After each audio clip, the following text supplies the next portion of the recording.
Et lorsque nous avons fini de prendre l'apéro, Dominique est venu vers moi. Il m'a tendu sa carte de visite et m'a dit, monsieur, voici notre carte de visite. Si ma femme et moi avons tenu à ce que vous veniez chez nous tout de suite, c'est pour vous dire une chose. À partir d'aujourd'hui, vous n'êtes plus seul dans notre village. Vous vous ennuyez, téléphonez, nous venons vous chercher. Vous avez un vélo? Alors montez de vous-même jusque chez nous, hein? Même sans avoir prévenu, il ajoute. J'ai dit, voilà quelqu'un qui connaît les Africains. En effet, nous, dans nos pays, hein, on se rend visite les uns les autres sans avoir prévenu. Et quand on arrive à l'improviste, on vous dit, je voulais vous faire une surprise agréable.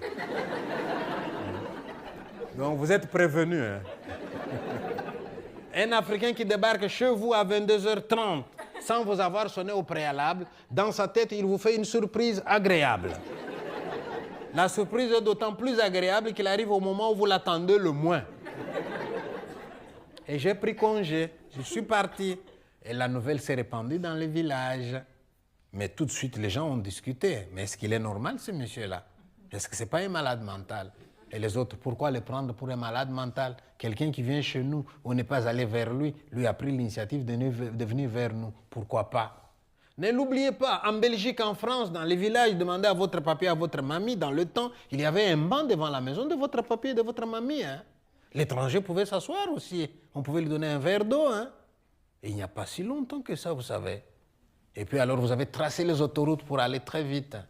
Vous avez ajouté des vitesses à la voiture pour rouler de plus en plus vite. Vous avez mis de la couleur dans la télévision pour vous replier sur vous-même. Et vous avez enlevé les bancs qui étaient là, devant la maison. Et vous l'avez remplacé par le parlophone. Comme ça, le type qui arrive, il est encore à 40 mètres. Oui, qu'est-ce que je peux faire pour vous? Mais restez à 40 mètres. Et voilà Pichimanda qui vient d'Afrique, qui ne vous demande rien, qui s'annonce tout simplement. Dans ma culture, celui qui a de bonnes intentions, il s'annonce. Il n'y a que le malfaiteur qui vient à pas feutrer parce qu'il veut faire du mal. Alors pourquoi me prendre pour un fou? Eh bien, petit à petit, hein, les gens commencent à changer d'attitude à mon endroit. Et moi, je ne savais pas que j'étais en train de provoquer des changements dans le village. Et vous savez à quoi je l'ai vu? Eh bien, un jour, je suis le long de la route. J'ai fait l'autostop sans conviction. Oh, j'avais oublié que je m'étais déjà présenté.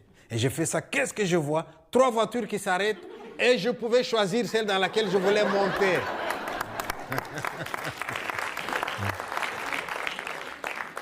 Un autre jour, j'avais travaillé à Liège et je reviens la nuit vers 23h, pendant l'hiver, hein, et je suis dans le train.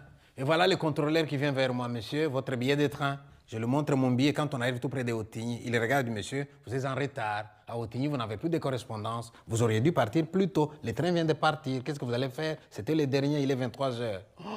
Oh là là, j'étais embêté. Je dis, mais il était gentil.